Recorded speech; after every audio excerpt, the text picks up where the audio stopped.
Jaya TV நேயர்கள் அனைவரையும் நாளை நமதே நிகழ்ச்சிக்கு அன்புடன் வரவேற்கிறோம். இன்னைக்கு நம்ம நிகழ்ச்சியில மேஷ ராசி முதல் மீன ராசி வரையிலான 12 ராசியினருக்கு இந்த வாரம், அதாவது டிசம்பர் 29ஆம் தேதி முதல் ஜனவரி 4ஆம் தேதி வரைக்கும் எப்படி இருக்க போகுதுன்றதை தான் நம்ம பார்க்க போறோம். அது மட்டும் இல்லாம நேயர்களுடைய சந்தேகங்களுக்கு அவங்களுடைய ஜாதகத்தின் அடிப்படையில் ஜோதிட தீர்வுகளையும் கேட்டு தெரிஞ்சுக்க போறோம். இன்னைக்கு நம்ம நிகழ்ச்சிக்கு தமிழ்நாட்டின் 2 பிரபலமான ஜோதிடர்கள் நம்ம அரங்கத்திற்கு வருகை தந்திருக்கிறார்கள். முதலில் அவர்களை வரவேற்கலாம். முதலாவதாக உதாரண ஜோதிடர் திரு பீமராஜ ஐயர் அவர்கள். வணக்கம் சார். வணக்கம். அடுத்ததாக திருக்கோவிலூர் திரு ஹரிபிரசாத் சர்மா அவர்கள். வணக்கம். நமஸ்காரம். முதலாவதாக மேஷ ராசியினருக்கு இந்த வாரம் எப்படி அமைய போகுதுன்றத கேட்டு தெரிஞ்சுக்கலாம். பீமராஜ் ஐயர் சார் சொல்லுங்க, மேஷ ராசியினருக்கு இந்த வாரம் சாதகமான வாரமா அமைய போதா இல்ல எப்படி இருக்க போகுது சார்? மேஷராசி அன்பர்களுக்கு இந்த வாரம் அற்புதமான வாரமாக அமையப் போகின்றது. வாரத்தினுடைய தொடக்க நாள் உங்களுக்கு சந்திராஷ்டம நாளாக இருந்தாலும் கூட சந்திரன் 9ஆம் இடத்திற்கு வந்து சூரியனோடு சேரப்போகின்றார். மேலும் புதன் வாரம் தொடங்கும் போது அஷ்டமஸ்தானத்தில் இருக்கார். அவரும் கூட ஜனவரி 1ஆம் தேதி அன்றைக்கு தனுசு ராசிக்கு வரப்போகின்றார். அப்போ 9ஆம் இடத்துல சூரியன், சந்திரன், புதன் சொல்லக்கூடிய 3 கிரகங்களுடைய சஞ்சாரம் இருக்கின்றது. அப்போ பெரியவர்கள் சொல்படி கேட்டு நடந்தால் இந்த வாரம் அற்புதமாக இருக்கும். யார் சொல்கிறத கேட்கணும் அப்படின்னு கேட்டால் முதல் இடம் அதற்கு வந்து தந்தை தான். அதன் பிறகு குரு, ஆசிரியர்னு சொல்லலாம். பணிபுரியக்கூடிய இடத்துல உயரதிகாரிகள், பிறகு அரசாங்கத்தினுடைய சட்டத்திட்டத்திற்கு உட்பட்டு நடக்க வேண்டியது இருக்கும். இதெல்லாம் செய்யும்போது உங்களுக்கு அனுகூலமாக இந்த வாரம் இருக்கும். எதனாலன்னா ராசி அதிபதியாக இருக்கக்கூடிய அங்காரகன் தொடர்ந்து 4ஆம் இடத்துல தான் இருக்கார். அந்த இடம் வந்து அவருக்கு நீச்ச பலம் தரக்கூடிய இடமாக இருக்கின்றது. அதனால உங்களுடைய சுய புத்தி சில சமயத்தில் வேலை செய்யாமல் போகலாம். நல்லவர்கள் பெரியவர்களை கேட்டு முடிவெடுக்கிறது, செயல்படுறது, இதை கடைபிடித்தால் இந்த வாரம் அற்புதமாக இருக்கும். இந்த வாரத்தில் சிவராத்திரி விரதம், மாத சிவராத்திரி, சந்திர தரிசனம், சிரவண விரதம், சதுர்த்தி விரதம், நகரத்தார் பிள்ளையார் நோன்புன்னு சொல்லி இவ்வளவு விரத நாட்கள் வருகிறது. அதோடு சேர்ந்து இந்த வாரத்தில் அமாவாசையும் வருது. அது திங்கட்கிழமை வர்றதுனால சோமாமா பிரதட்சணம் சொல்லி விசேஷம். அந்த நாளே அனுமன் ஜெயந்தியும் வருகின்றது. இதில் ஏதாவது ஒரு நாளை வந்து நீங்கள் விரத நாளாக கடைபிடிக்கும் போது இந்த வாரம் எல்லோருக்குமே அற்புதமாக இருக்கும். சார், ஒரே வார்த்தையில சொல்லிட்டேங்க, மேஷ ராசினருக்கு இந்த வாரம் அற்புதமான வாரமா அமைய போகுதுன்னு. ரிஷப ராசினருக்கு எப்படி இருக்க போகுது சார்? வீட்லயும் அலுவலகத்திலையும் அவங்களுடைய சூழல் எவ்வாறு இருக்க போகுது? ரிஷபராசி என்பர்களுக்கு இந்த வாரம் உற்சாகமாக இருக்கக்கூடிய அளவிற்கு சாதக பலன் இருக்கின்றது. ராசிநாதனாக இருக்கக்கூடிய சுக்கிரன் ராசிக்கு 9ஆம் இடம் சொல்லக்கூடிய பாக்யஸ்தானத்தில் இருந்து குரு பார்வையை பெற்றுக்கொண்டு இருக்கின்றார். அவரும் கூட இந்த வாரத்தில் பிரவேசம் ஆகின்றார். அந்த இடத்திலிருந்து அடுத்த வீட்டு இருக்கு. அப்போது சனியோடு சேருகின்றார் 10ஆம் இடத்திற்கு வந்து. அப்போ உங்களுடைய வேலையெல்லாம் ரொம்ப நல்லா இருக்கும். வேலையை வந்து கஷ்டப்பட்டு இதை செய்யணுமா அப்படின்ற ஒரு மலைப்போடு இல்லாமல் பிடிச்சு ரொம்ப ஈஸியாக நீங்கள் செய்வீங்க. படிக்கிறதும் கூட உங்களுக்கு நல்லா புரியும். உங்களுக்கு படிக்கக்கூடிய விஷயங்கள் வந்து கட்டாயம் பலன் அளிக்கக்கூடியதாக இருக்கும். மேலும் இந்த வாரத்தில் ஒரு பயணம் பண்ணுறீங்கன்னு சொன்னாலும் கூட அந்த பயண நோக்கம் நல்லபடியாக நிறைவேறும். அந்த பயணமும் கூட உங்களுக்கு சந்தோஷம் தரக்கூடியதாக, ஞாபகம் வைத்து கொள்ளக்கூடியதாக இருக்கும். பொருட்களையும் கூட நீங்கள் பிடித்த பொருட்களை வாங்கக்கூடிய அம்சம் இந்த வாரத்தில் இருக்கின்றது. ஒரே ஒரு விஷயம் என்னன்னு கேட்டால், இந்த வாரத்தில் உங்களுடைய ராசிக்கு அஷ்டமத்தில் சூரியன் சந்திரிக்கின்றார். இந்த மார்கழி மாதம் முழுக்க அப்படி தான் இருக்க போகிறார். அப்போ நீங்கள் வந்து பெரியவர்களை, நல்ல ஒரு பவரான பொசிஷனில் இருக்கக்கூடியவர்கள், பதவியில் உள்ளவர்கள், இவர்களை பகைத்து கொள்ளக்கூடாது. இவர்களால் உங்களுக்கு ஏதாவது சிறிய இடையூறு வந்தாலும் கூட பொறுத்து கொண்டால் போதுமானது. பொறுத்தார் பூமி ஆழ்வார்னு சொல்லியிருக்காங்க. நீங்கள் பூமி ஆளக்கூடிய அளவிற்கு நல்ல பலனை அடையலாம். சார், ரிஷப ராசினருக்கு இந்த வாரம் எப்படி இருக்க போகுதுன்னு சொன்னீங்க. மிதுனம் ராசினருக்கு எப்படி இருக்க போகுது? அவங்களுக்கு நல்ல பலன்கள் கிடைக்கக்கூடிய வாரமா இருக்க போதா இல்ல அவங்க கூடுதல் கவனமா இருக்கணுமா சார்? மிதுன ராசி என்பவர்களுக்கு கட்டாயம் நல்ல பலன் இந்த வாரத்தில் கிடைக்கும். இந்த வாரம்னு சொல்லக்கூடியது 7 நாட்கள். ஒரு நாளே ஒரே மாதிரியாக போகாது. காலையில் ஒரு மாதிரி இருக்கும், மதியம் சாயந்தரம் நம்முடைய மனநிலை வேறு மாதிரி இருக்கும். அது அந்த ஒரு நாளை வந்து 8 ஜாமமாக பிரிச்சிருக்காங்க. லக்னம் பார்க்கும்போது 12 லக்னங்களாக பிரிச்சிருப்பாங்க. ஹோரைன்னு சொல்லும்போது ஒவ்வொரு மணி நேரமும் ஒரு ஹோரையாக இருக்கும். இப்படி அதிலே பல பிரிவுகள் இருக்கிறது. அப்படி இருக்கும்போது ஒரு வாரம் முழுக்க ஒரே மாதிரி போகாது. நம்ம சொல்லும்போது சாதக பாதக பலன் ரெண்டுமே தான் சொல்கிறோம். பாதக பலனை என்ன சொல்கிறோன்னா, இதை தவிர்க்கணும், இதில் கவனமாக இருக்கணும் அப்படின்னு சொல்கிறோம். அப்படியாக இந்த வாரத்தில் என்னன்னு கேட்டால், உங்களுடைய ராசிக்கு 7ஆம் இடத்துல சூரியன் இருக்காரு. சூரியனோடு புதன் வந்து சேர போகிறார். அவர் ராசி அதிபதி தான். சந்திரனும் இடையில 7ஆம் இடம் வந்து அப்புறம் அஷ்டமத்திற்கு போவார். அப்போ 7ஆம் இடம் சொல்லக்கூடியது மனமானவர்களுக்கு வாழ்க்கை துணையை குறிக்கும். பொதுவா எல்லோருக்கும் வந்து நீங்க யாரோடெல்லாம் சேர்ந்து பேசுறீங்களோ, பழகுறீங்களோ, படிக்கிறீங்களோ, உடன் பணியாற்றக்கூடியவர்களோ, இவர்களை நீங்க அனுசரித்து போகணும். இவர்களோடு நீங்க வந்து சண்டை சச்சரவு, கருத்து வேறுபாடு, எப்ப பார்த்தாலும் இவங்களோட வந்து ஒரு பகை உணர்வோடு இருக்கிறது, ஆர்கியூ பண்ணிட்டே இருக்கிறது, அப்படின்ற விஷயங்கள கட்டாயம் தவிர்க்கணும். எதனால இத ஸ்பெசிஃபிக்கா உங்களுக்கு சொல்றோம்னா, நீங்க வந்து நல்ல புத்திசாலி. பிறர் சொல்றத அப்படியே ஏற்றுக்கொள்ள மாட்டீங்க.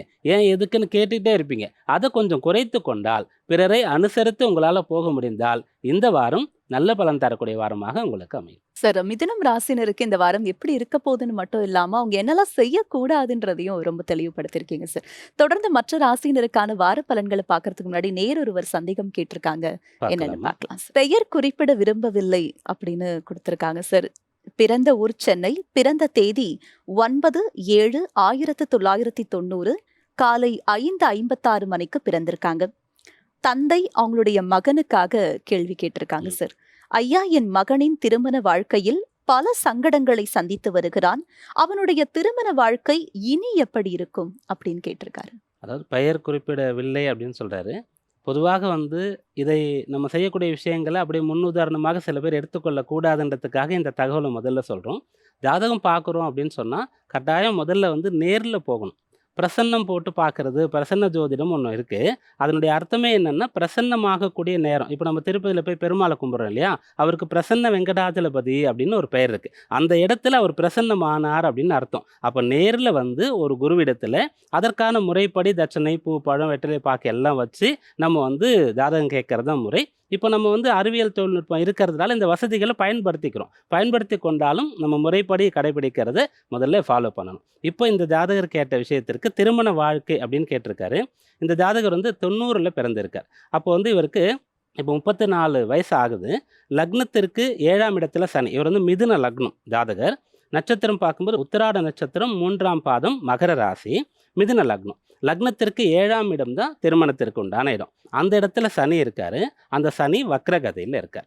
அப்ப திருமணம் சொல்லும்போது சரி வாழ்க்கை துணை ஏதோ ஒரு பிரச்சனை சரியா அமையல.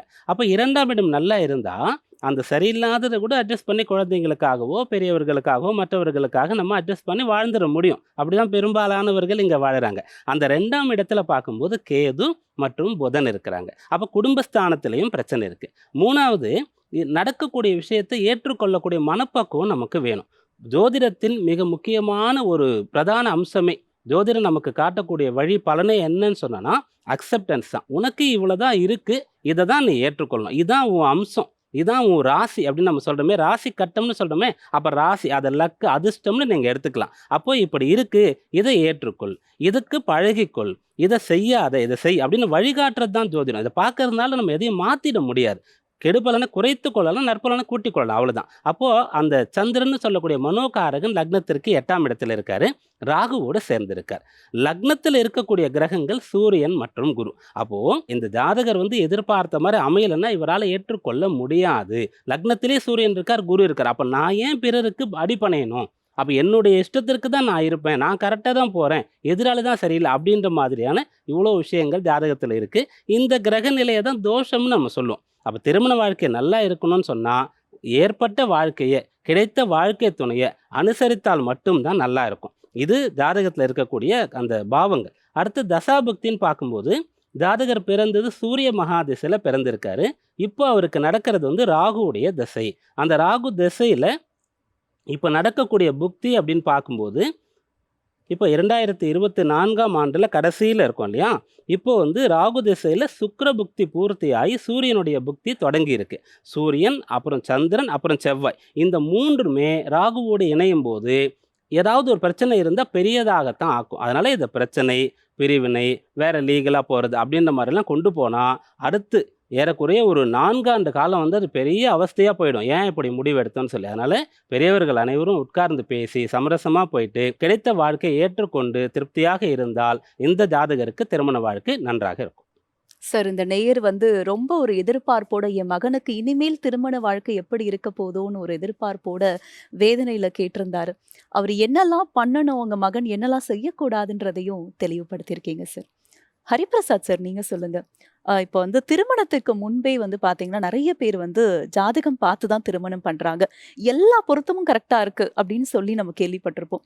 ஆனா திருமணத்துக்கு அப்புறமா கொஞ்ச நாளுக்கு அப்புறம் உங்களுக்குள்ள பிரச்சனை ஏற்படுறதுக்கு, ஜோதிட ரீதியா என்ன மாதிரியான மாற்றங்கள் உங்க ஜாதகத்துல நிகழும்போது இந்த பிரச்சனை உண்டாகுது சார்? நிச்சயமாம்மா. பொருத்தம் பார்க்கும் பொழுது, பொருத்தம் பார்க்கறதுக்கு முன்னாடியே என்ன கேட்கணும்னா ஜோதிடர்ட்ட, என்னுடைய மகனினுடைய திருமண வாழ்க்கை எப்படி இருக்கும்? மகனின் திருமண வாழ்க்கைன்னு சொல்றத விட, யாருக்காக அந்த கல்யாணத்த பார்க்குறோமோ, அவங்களே நேரடியா போய் கேட்கிறதே நல்லது. அவர் சொன்னாரு இப்போ, "நேரடியா போய் கேளுங்கோ" அப்படின்னு சொல்லிட்டு. நமக்கு வாழ்க்கையில் பிரச்சனை வரும், மனவாழ்வில் பிரச்சனை இருக்கும் அப்படிங்கிறதையும் முன்கூட்டியே திருமணத்திற்கு முன்னதாகவே ஒரு ஜோதிடரால் நிச்சயமாக சொல்லிவிட முடியும். உதாரணத்திற்கு இந்த ஜாதகத்தையே அவ்வளோ தூரம் எக்ஸ்பிளைன் பண்ணிட்டாரு. 7ல சனி இருக்கு, குடும்ப ஸ்தானாதிபதி போய் 8ல உட்காந்துட்டுருக்கார். அதில் ராகு சந்திரன் சேர்க்கை, 2ல புதன் கேது சேர்க்கைன்னு நீண்ட விரிவான ஒரு விளக்கத்தையே குடுத்துட்டார். இவர் வந்து அக்செப்டன்ஸ்குள்ள வந்தா மட்டும் தான் இவருடைய திருமண வாழ்க்கைங்கிறது நன்றாக இருக்கும்னு சொல்லிட்டார். இது போன்ற பலன்களை இந்த குழந்தைகள் முதல்லயே போய் தெரிஞ்சுக்கணும்னு நான் சொல்றேன். அப்பா, அம்மா மட்டும் பொருத்தம் பார்க்கறதுக்கு போறத விட, ஒரு பொருத்தம் பார்க்க செல்லும் பொழுது, நீங்க உங்க பொண்ணுக்கு பார்க்குறீங்களா, பொண்ணையும் சேர்த்து அழைச்சிட்டு போங்க. இல்ல புள்ளைக்கு பார்க்குறீங்களா, புள்ளையும் சேர்த்து அழைச்சிட்டு போங்க. அழைச்சிட்டு போனா அப்பதான் உங்களுடைய குணாதிசயம் என்ன? உதாரணத்திற்கு இந்த பையனுக்கே சொன்னார். இவர் வந்து லக்னத்திலேயே சூரியன் குரு இருக்கும் பொழுது, நான் செய்வது சரிதான் அப்படிங்கிறதுல கான்ஃபிடென்ட்டாவே இருப்பார். அது தப்பே சொல்லல. இவர் செய்வது சரிதான், அதுல ஒன்றும் சந்தேகமே இல்லை. மொத்தமா இந்த சொசைட்டின்னு பார்க்கும் பொழுது இவருடைய ஆக்டிவிட்டீஸுங்கிறது நன்னா தான் இருக்கும், அதுல ஒன்றும் சந்தேகமே இல்லை. இருந்தாலும் உன்னுடைய மனைவி ஸ்தானம்ங்கிறது இந்த மாதிரி இருக்கிறதுனால அவரோடு நீ அட்ஜஸ்ட் பண்ணித்தான் ஆகணும். இதுதான் உனக்கான விதி, இதை நீ பார்த்துக்கோ. 7ஆம் பாவத்தில் போய் ஒரு சனி உட்காந்துட்டார்னு சொன்னால், அதுவும் வக்ரகதியில் இருக்கிறார்னு சொன்னா, அவங்க நம்ம முன்னாடி போனா அவங்க பின்னாடி வருவாங்க, அவங்க பின்னாடி போனா முன்னாடி வருவாங்க. அவங்க கிட்ட உனக்கு ஒரு விஷயம் ஆகணும்னு சொன்னா மாத்தி யோசின்னு சொல்றா. எப்படி மாத்தி யோசிக்கணும்னா, நீ எந்த ஒரு விஷயத்தை சொல்கிறாயோ அதற்கு எதிராகத்தான் பேசுவாங்க. உன்னுடைய மனைவி உன்னுடைய ஜாதகத்துல விதி இருக்குன்னு சொன்னா, உனக்கு ஒரு விஷயம் தேவைன்னா நீ என்ன பண்ணணும்? அது வேண்டாம்னு நீ அவங்க கிட்ட போய் சொல்லணும். இல்லை கண்டிப்பா நான் பண்ணித்தான் செய்வேன்பா. சரி, நல்லது பண்ணு, உன் இஷ்டம்மா, உனக்காகத்தான் நான் இதை ஒத்துக்கிறேங்கிற மாதிரி சொல்லி வை, தன்னால நல்லபடியா நடக்கும். இது போன்ற அறிவுரைகளை ஒரு ஜோதிடரால் உங்களுக்கு நன்றாகவே சொல்லிவிட முடியும். அது ஆணாக இருந்தாலும் சரி, பெண்ணாக இருந்தாலும் சரி, உங்களுடைய குணாதிசயம் இப்படி, இதை தெளிவுபடுத்துவதுதான் ஜாதகம். அதே மாதிரிதான் உங்களுக்கு வரக்கூடிய மனைவிங்கிறவர் இப்படித்தான் இருப்பார் அப்படிங்கிறதையும் சொல்லிடலாம். அதாவது இந்த ஜாதகத்துக்கு இந்த ஜாதகம், இந்த பொருத்தம் அப்படிங்கிற விஷயத்துக்குள்ளெல்லாம் போறதை விட, நம்மை நாம் உணர்ந்து கொண்டாலே அங்கே பிரச்சனைங்கிறதே வராது. நம்மை நாமே உணர்ந்து கொள்ள ஒரு துணை புரிவதுதான் இந்த ஜாதகம், ஜோதிடம் என்பது. இதன் மூலமா ஜோதிடர் வந்து உங்களுக்கு ஒரு அட்வைஸ் கொடுக்கிறார். இந்த மாதிரிலாம் பிரச்சனை வரும்பா, இந்த நேரத்தில் இந்த திசை நடக்கிறது. இப்போ இவருக்கே இந்த ராகு திசை முடிஞ்சு குரு திசைன்னு ஒன்று நடக்கும் பொழுது, அந்த பெண்மணியை, இவருடைய மனைவி ஆகட்டும், அவரே வந்து கொஞ்சம் கொஞ்சமாக ஒரு மெச்சூரிட்டிக்குள்ள வந்துடுவார். ஏன்னா இவருக்கு 7ஆம் பாவத்திற்கு அதிபதியே குரு தான். 7ஆம் இடத்திற்கு அதிபதியே லைஃப் பார்ட்னர்ஷிப்பை பற்றி சொல்லக்கூடிய கிரகமாகிய அந்த குருவே இவருடைய ஜாதகத்திலே லக்னத்திலேயே உட்கார்ந்து இருக்கிறதுனால, லக்னம்ங்கிறது உயிர் ஸ்தானம்னு சொல்கிறோம். அப்போ அந்த பெண்மணி உங்களை உயிருக்கு உயிராக பார்த்து கொள்வார். எப்பொழுது? அந்த குரு திசையிலிருந்து. அந்த குரு திசை வர்ற வரைக்கும் நீங்கள் கொஞ்சம் பொறுத்து இருக்கணும். அதை விட்டுட்டு நீங்கள் பிரச்சனை, கோர்ட்டு கேஸுன்னு போனீங்கன்னா அது பெருசாகிண்டே தான் போகும்னு சொல்லிட்டு தெளிவாகவே சொல்லிட்டார். ஏன்னா ராகு திசையில் சூரிய புக்திங்கிறது வரப்போகிறது. சூரியன், சந்திரன், செவ்வாயில் நிச்சயமாக சாதகமான பலன்களை தரமாட்டார்கள். இது எல்லாவற்றையுமே விரிவாகவே இவர்களுக்கு சொல்லிவிட முடியும். 10க்கு 9 பொருத்தம் இருக்கு, 10 பொருத்தம் இருக்குன்னு சொல்லி இதையெல்லாம் பார்ப்பதை விட, பொருத்தம் பார்க்கறது அப்படிங்கிறனாலே இவர்களுடைய குணாதிசயம் என்ன, அவருடைய குணாதிசயம் என்ன, இது ரெண்டையும் அனலைஸ் பண்ணி இவர்களுக்கு என்ன தசாபுக்தி நடக்கிறது, இந்த நேரத்தில் இவர்களுக்கு திருமணத்தை நடத்தும் பொழுது இவர்களுக்கு என்ன மாதிரியான பிரச்சனைகள் வரும், இல்லை வராமல் சௌகரியமாக இருக்கிறவாலும் இருக்கா, பிரச்சனை தான் வரணுங்கிறது இல்லையே, ரொம்ப சௌகரியமாகவே இருப்பா அப்படிங்கிறது அத்தனையுமே ஒரு ஜோதிடரால் உங்களுக்கு தெளிவாக சொல்லிவிட முடியும். ஒரே நேரத்தில் ஒரு 10-15 ஜாதகத்தை எடுத்துகிட்டு போக வேண்டியது, இதில் எது எங்கே போய் என் பையனுக்கு சூட் ஆகிறதுக்கு மாதிரி கேட்க வேண்டியது. இவர்கள் எல்லாமே பொருத்தம்ங்கிறது எதை பேஸ் பண்ணி தெரியுமா பார்க்குறா? பெரும்பாலும் பார்ப்பது அந்த பொருளாதார வசதியை மட்டும்தான் இவர்கள் கணக்கிலே கொள்கிறார்களே தவிர, அந்த பெண்ணுடைய குணம் எப்படி இருக்கும் அல்லது அந்த பையனுடைய குணம் எப்படி இருக்குங்கிறத இவர்கள் பார்ப்பதே இல்லை. இது போன்ற குணத்தினை உடைய ஒரு மணமகனானவன் என்னுடைய பெண்ணுக்கு சரியாக வருவாரா அப்படிங்கிறத நீங்கள் அனலைஸ் பண்ணணும். அதே நேரத்தில் இந்த பெண்ணிற்கும் விதி இப்படித்தான் இருக்கிறது அப்படிங்கிறதையும் தெரிஞ்சுட்டா பிரச்சனையே வராதும்மா. கடகராசி அன்பர்கள், இந்த வாரத்தில் நீங்கள் எப்படி செயல்படுறீங்களோ அதுக்கேற்ற மாதிரி தான் பலன் கிடைக்கும். அது எப்படின்னு கேட்டால், மோட்டார் சைக்கிளில் போகிறோம், வேற எல்லாமே வந்து மோட்டார் டிரான்ஸ்போர்ட்டாக இருக்குது. அப்போ சைக்கிளில் போகிறோம்னு வச்சுக்கோங்களேன், அப்போ எதிர்காற்று அடிக்குதுன்னா நம்மளால் அந்த சைக்கிளை மிதிச்சிட்டு போகிறது ரொம்ப கஷ்டமாக இருக்கும். ஆற்றுல குளிக்கிறோம்னு சொன்னால் ஆற்று போகிற திசையிலேயே நம்ம வந்து குளிச்சா பரவாயில்ல, எதிரில் நீச்சல் அடிச்சுட்டு போகிறோன்னா கஷ்டமாக இருக்கும். அதன்படி சில காலத்தில் நம்ம இந்த ஜோதிட ரீதியாக நடந்து கொள்ள வேண்டியது இருக்குது. இந்த வாரம் கடகராசி என்பர்களுக்கு அப்படி இருக்குது. ராசியில் இருக்கக்கூடிய அங்காரகன் நீச்சகதியில் இருக்கார்.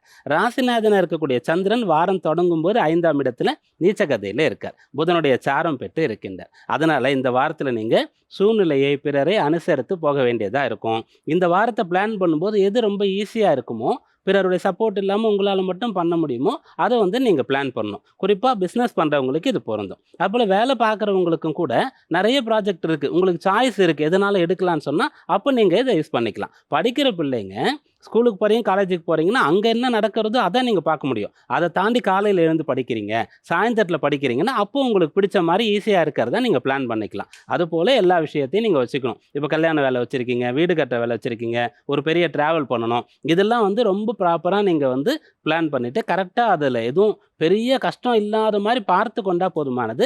இந்த வாரம் அனுகூலமாக இருக்கும். குறிப்பாக மனதை வந்து நீங்கள் கட்டுப்படுத்தணும், அலைப்பாய விடக்கூடாது. அதுதான் சந்திரன்னு சொல்கிறது, அதான் உங்கள் ராசிக்கு அதிபதியாக இருக்குது. இந்த விஷயத்தை கடைபிடிக்கும் போது இந்த வாரத்தில் மேற்சொன்ன அனைத்து விஷயத்திலுமே நீங்கள் வெற்றி பெறலாம். எது இதுலன்னா கல்வியில் நல்லா வந்து நீங்கள் ஸ்கோர் பண்ணலாம், வேலையில் நல்ல பேர் வாங்கலாம், பிஸ்னஸில் வந்து இது விஷயங்கள்லாம் கடைபிடிக்கும் போது நல்ல லாபம் உங்களுக்கு கிடைக்கும், நல்ல முன்னேறலாம். இப்படி அனைத்துமே உங்களுக்கு கிடைக்கும். அப்ப கடகராசினர் எந்த செயலை செய்யறதுக்கு முன்னாடியும் ப்ராப்பரா பிளான் பண்ணி பண்ணா அது நன்மையில முடியும் இல்லையா சார்? சிம்ம ராசினருக்கு இந்த வாரம் எப்படி இருக்க போகுது சார்? சிம்ம ராசி என்பர்களுக்கு இந்த வாரம் வளர்ச்சி முன்னேற்றம் தரக்கூடிய வாரமாக இருக்க போகின்றது. ராசிக்கு 4ஆம் இடத்துல சந்திரன் இருந்து வாரம் தொடங்குகின்றது. ராசிநாதனாக இருக்கக்கூடிய சூரியன் 5ஆம் இடத்துல இருக்கார்.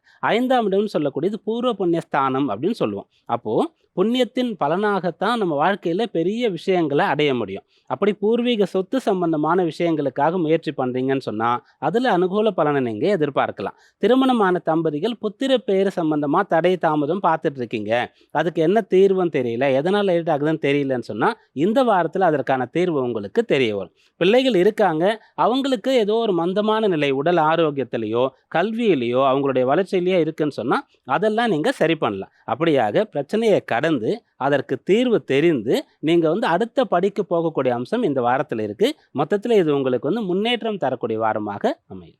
சார், சிம்ம ராசினருக்கு இந்த வாரம் எப்படி அமைய போகுதுன்னு சொன்னீங்க. கன்னி ராசினருக்கு வரக்கூடிய வாரம் எப்படி இருக்க போகுது? வீட்லயும் அலுவலகத்திலையும் அவங்களுடைய சூழல் எவ்வாறு இருக்க போகுது சார்? கன்னிராசி என்பவர்களுக்கு இந்த வாரம் வழக்கத்தை விட அதிகமாக வேலை செய்யக்கூடிய வாரமாக இருக்கும். கடினமாக நீங்கள் உழைக்க வேண்டியது இருக்கும். ஒன்று, ராசிநாதனாக இருக்கக்கூடிய புதன் வாரம் தொடங்கும் போது ராசிக்கு 3ஆம் இடத்துல செவ்வாயுடைய வீட்டில் விருச்சிகத்தில் இருக்காரு. அந்த புதனுக்கு வீடு கொடுக்கிற செவ்வாய் நீச்சகதையில் இருக்கார். ரெண்டாவது, சுக்கிரன் தான் உங்களுக்கு முழுமையான யோகத்தை தரணும். சனிக்கு அடுத்தபடியாக அந்த சுக்கிரன் வந்து ராசிக்கு 5ல் இருக்கிறது ரொம்ப விசேஷமான ஒரு பலன். இந்த வாரத்தில் அவர் 6ஆம் இடத்திற்கு போக போகிறார். 6ல் சனி இருந்தால் நல்லது, ஏன்னா அவர் இயற்கை அசுபர். 6ல் சுக்கிரன் வரும்போது அவர் வந்து ஒரு இயற்கை சுபராக இருக்கார். அப்போ 6ஆம் இடத்திற்கு வரார். அதனால போட்டிகள் அதிகமாக இருக்கும், வேலை நேரம் அதிகமாகும், நிறைய படிக்க வேண்டியதாக இருக்கும், ஆரோக்கியத்தையும் பார்த்துக்கிற மாதிரி இருக்கும். இதெல்லாம் நீங்கள் கவனத்தில் வச்சுக்கொண்டு இதெல்லாம் மேனேஜ் பண்ணோன்னா ரொம்ப சிம்பிள். ஒன்று செஞ்சால் மேனேஜ் பண்ணிடலாம். அது என்னன்னு சொன்னால், வழக்கமாக நீங்கள் உங்களுடைய படிப்புக்கோ வேலைக்கோ ஒரு நாளைக்கு 10 மணி நேரம் எடுத்துப்பீங்கன்னு சொன்னால் இந்த வாரத்தில் கூடுதலாக 1 மணி நேரமோ 2 மணி நேரமோ ஒதுக்குங்க. அப்போ சீக்கிரம் எழுந்துக்கணும், கொஞ்சம் லேட்டாக படுக்கணும். இது ரெண்டுத்தையும் செய்யலாம், அல்லது எது முடியுமோ அதை செய்யலாம். இப்படி பிளான் பண்ணிக்கிட்டா போதுமானது. இந்த வாரம் உங்களுக்கு சாதகமாக இருக்கும். சார், கன்னி ராசினருக்கு இந்த வாரம் எப்படி அமைய போகுதுன்றது ரொம்ப தெளிவா சொன்னீங்க. மற்ற ராசினருக்கான வார பலன்களை பார்க்கறதுக்கு முன்னாடி நேரொருவர் சந்தேகம் கேட்டிருக்காங்க சார், என்னன்னு பார்க்கலாமா? மனஸ், சென்னை சார். பிறந்த தேதி 9/12/2005 மதியம் 3:25 மணிக்கு பிறந்திருக்காரு. ஐயா, என் மகன் மேற்படிப்புக்காக வெளிநாடு செல்ல வேண்டும் என நான் விரும்புகிறேன். அவனுக்கு அதற்கான யோகம் இருக்கிறதா என சொல்லுங்கள் அப்படின்னு இந்த ஜாதகக்காரருடைய தந்தை கேட்டிருக்காரு. ஜாதகர் வந்து உத்திரட்டாதி நட்சத்திரம் மீன ராசியில் பிறந்திருக்காரு. லக்னம் மேஷம். முதல்ல இவருக்கு வந்து கல்வின்னு சொல்லக்கூடிய அம்சம் எப்படி இருக்குது அப்படின்னு பார்த்தா, சூரியன் புதனுடைய சேர்க்கை இந்த ஜாதகத்தில் இருக்குது. அப்படி இருக்கிறது அஷ்டமஸ்தானம், அந்த லக்னத்திலிருந்து 8ஆம் வீடாக இருக்கிறது. ஒன்று. ரெண்டாவது, இவர் மேஷ லக்னம் அப்படின்னு சொல்லும்போது உத்திரட்டாதி மீனம்னு சொன்னா சந்திரன் 12ஆம் இடத்துல இருக்காரு. அப்படி இருக்கும்போது ராகுவோடு சேர்ந்து இருக்கார். அப்போ தாராளமாக இவர் வெளிநாட்டில் போய் படிக்கலாம். வெளிநாட்டில் போய் இப்போ நீங்கள் என்ன கோர்ஸில் இவர் சேர்க்குறீங்களோ அதை கம்ப்ளீட் பண்ணி மேலேயும் கூட இருந்து இன்னும் ஹையர் ஸ்டடீஸும் பண்ணுவார். அப்படியே அவருக்கு வேலை கிடைச்சி அங்கேயே கூட இருப்பார். தாராளமாக நீங்கள் வெளிநாட்டுக்கு அனுப்பலாம். ஆனால் அதில் ஒரு விஷயம் என்னென்னா, லக்ன அதிபதின்னு சொல்லக்கூடிய ஒரு கிரகம் வந்து ரொம்ப முக்கியமானது. அந்த செவ்வாய் லக்னத்திலே இருக்காரு, ஆட்சி பலம் பெற்றிருக்காரு, ஆனால் வக்ரகதியில் இருக்காரு. அப்போ லக்ன அதிபதி எப்போ வந்து வக்ரகதியில் இருக்காரோ, ஜீவனஸ்தான அதிபதியாக இருக்கக்கூடிய சனி லக்னத்திற்கு 4ஆம் இடத்துல அவரும் வக்ரகதியில் இருக்கார். அதனால் நீங்கள் ஒரு வெளிநாட்டுக்கு அனுப்புனாலும் கூட சரி, அவரோட ரொம்ப ரெகுலராக நீங்கள் பேசிகிட்டே இருக்கணும். முடிஞ்சால் நீங்கள் வந்து வீடியோ காலிங் கூட அப்பப்போ பண்ணணும். அவருடைய தோற்றத்தை, அவர் பேசக்கூடியதை வைத்து அவர் வந்து நல்லா படிச்சுட்டு தான் இருக்காரா, அவருக்கு எதாவது பிரச்சனையா அப்படின்றத பார்த்துட்டே இருக்கணும். ஏதாவது கொஞ்சம் டல்லாக இருக்காருன்னு சொன்னால் முடிஞ்சால் நீங்கள் அங்கே போகிறதோ அல்லது அவரை வந்து ஒரு மாதம் லீவ் எடுத்துகிட்டு வர சொல்கிறதோ இருந்து அதை சரி பண்ணி அனுப்பணும். ஏன்னா ஒரு லக்னாதிபதி செவ்வாய்ன்றதுனால அவர் எதையும் உங்களிடத்துல சொல்ல மாட்டார். எல்லாம் நம்ம மேனேஜ் பண்ணிடலாம், பார்த்துடலாம் அப்படின்னு இருப்பார். வயசும் கூட கம்மி, 19 வயசு. அப்போது அந்த வயசுக்கு உண்டான ஒரு தைரியம் இருக்கும். இளங்கன்று பயம் அறியாது அப்படின்னு பெரியவங்க சொல்லுவாங்க. அதனால நீங்கள் தாராளமாக வெளிநாடு அனுப்பலாம். ஆனால் அவரை ஃபாலோ பண்ணிகிட்டே இருக்கணும். அவர் சொல்லலைன்னா கூட அங்கே நடக்கக்கூடிய விஷயம் என்னன்றது உங்களுக்கு தெரியும்படியாக நீங்கள் ஒரு கான்டாக்டில் இருந்தால் நீங்கள் தாராளமாக ஒரு வெளிநாடு அனுப்பலாம். உயர்கல்வி, வெளிநாட்டு கல்வி இவருக்கு உண்டு. சார், இந்த நேயருடைய கேள்விக்கான பதில் மட்டும் இல்லாம, அவங்க தந்தைக்கு வந்து ஒரு திருப்திகரமான ஒரு பதில சொல்லியிருக்கீங்கன்னே சொல்லலாம் சார். ஏன்னா வெளிநாடுக்கு போணும், என் மகன் போவானா, நான் விருப்பப்படுறேன்னு கேட்டிருந்தாரு. ரொம்ப ஒரு தெளிவான விளக்கத்த குடுத்திருக்கீங்க சார். ஹரிபிரசாத் சார், நீங்க சொல்லுங்க. நெறைய பேருக்கு இருக்கக்கூடிய ஒரு ஆம்பிஷன், வெளிநாட்டுக்கு போய் படிக்கணும், வெளிநாட்டுல போய் நான் தொழில் பண்ணணும் அப்படின்னு. இந்த யோகம் ஒருவருக்கு வந்து எந்த மாதிரியான கிரக மாற்றம் இருக்கும்போது நடக்கும் சார்? ஜாதகத்தில் கிரகநிலையை வச்சே சொல்லிட முடியுமா? ஒவ்வொருத்தருமே இந்த வெளிநாடு போய் படிக்க வேண்டும் அப்படிங்கிறது இன்னைக்கு ரொம்பவே அதிகமாகவே இருக்கிறது. அதுக்காக நிறைய எஜுகேஷன் லோன்லாம் கூட போகிறா. அப்படி போவதற்கு முன்னால் இந்த நேயர் கேட்டு இருப்பது போல் எல்லோருமே என்னுடைய பிள்ளைக்கு அந்த அந்நிய தேசத்திலே போய் படிக்கக்கூடிய யோகம் என்பது இருக்கிறதா, அதற்கு முன்னாடி முதல்ல இவனால் உயர்கல்வியில் ஷைன் பண்ண முடியுமாங்கிறதையும் பார்த்துக்கணும். நிறைய பேர் ரொம்ப செலவு பண்ணிட்டு அதுக்கப்புறம் கஷ்டப்படுறா. இவ்வளோ ஏன்னா வெளிநாடு போய் படிக்கணும் அப்படின்னு சொன்னால் குறைஞ்சபட்சம் இன்றைக்கி பார்த்தோம்னா 40 லட்சம், அதுக்கு மேலே மினிமமாக நான் சொல்கிறேன் 40 lakhsங்கிறது. அது ஒரு C 2 Cலாம் கூட போகிறத செலவு பண்ணி படிக்கிறா. அப்போது அந்த செலவு பண்ணுறதுக்கு முன்னாடி முதல்ல உயர்கல்வி என்பது வருமா அப்படிங்கிறத ஒவ்வொருடைய ஜாதகமுமே தீர்மானம் பண்ணிடும். பேசிக்கலாக அவர் சொன்ன மாதிரி முதல்ல லக்னபாவம்ங்கிறது நன்றாக இருக்கிறதா, லக்னாதிபதி நன்றாக இருக்கிறாராங்கிறத பார்த்துக்கணும். 4ஆம் இடம் அப்படிங்கிறது ஒரு UG வரைக்கும், அண்டர் கிராஜுவேட் வரைக்கும் படிக்கணும் இல்லையா, அந்த பாவத்தை கொண்டு இந்த பையன் ஒரு UG வரைக்கும் நல்லா படிப்பானாங்கிறத சொல்லிட முடியும். அதற்கு பிறகு 9ஆம் பாவம் என்பது தான் பிஜியை பற்றி பேசுறது. போஸ்ட் கிராஜுவேஷன் சொல்கிறோம் இல்லையா, உயர்கல்வி என்பது 9ஆம் பாவத்தை கொண்டு தான் அந்த உயர்கல்வியை பற்றி தீர்மானிக்க முடியும். அதே மாதிரி ஒரு PhD பண்ணணும், ஒரு ரிசர்ச் ஓரியன்டாக பேசணும் அப்படின்னு சொன்னால் அதற்கு 11ஆம் பாவம் என்பது தான் தீர்மானிக்கும். 11ஆம் பாவம் நல்லா இருந்தால் மட்டும்தான் அவர்களால் இந்த PhD போன்ற படிப்புகளை படிக்க முடியும். ஆராய்ச்சி சம்பந்தப்பட்ட ஒரு படிப்பு, நல்ல ஆராய்ச்சியாளராக வர முடியும்.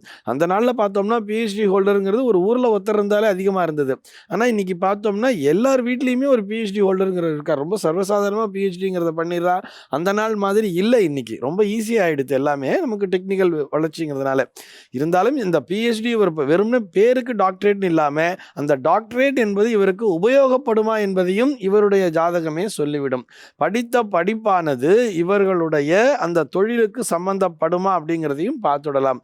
ஆக எது இவர்கள் அந்நிய தேசம் போவாங்களா மாட்டாங்களாங்கிறது எது தீர்மானம் பண்ணும்னு சொன்னால் இந்த 9ஆம் பாவமும் 10ஆம் பாவமும் தான் தீர்மானம் பண்ணும். அதுக்கு தான் ஒரு பழமொழி நம்ம தமிழ்நாட்டிலே சொல்லியிருப்பா. பொதுவாக வந்து பார்த்தோம்னா ஓடி போனவனுக்கு 9ல் குரு அப்படின்னு சொல்லுவா.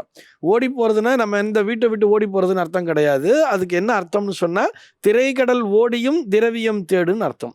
திரைக்கடல் ஓடின்னு சொல்கிறா இல்லையா, திரைக்கடல் கடந்துன்னு சொல்லலை, திரைக்கடல் ஓடின்னு சொல்கிறா இல்லையா, அந்த ஓடுறதுக்கு பேர் தான். அதற்கு குருவானவர் 9ல் இருந்தாலே, 9ஆம் இடத்தை நம்ம உயர்கல்வின்னு சொல்கிறோம்.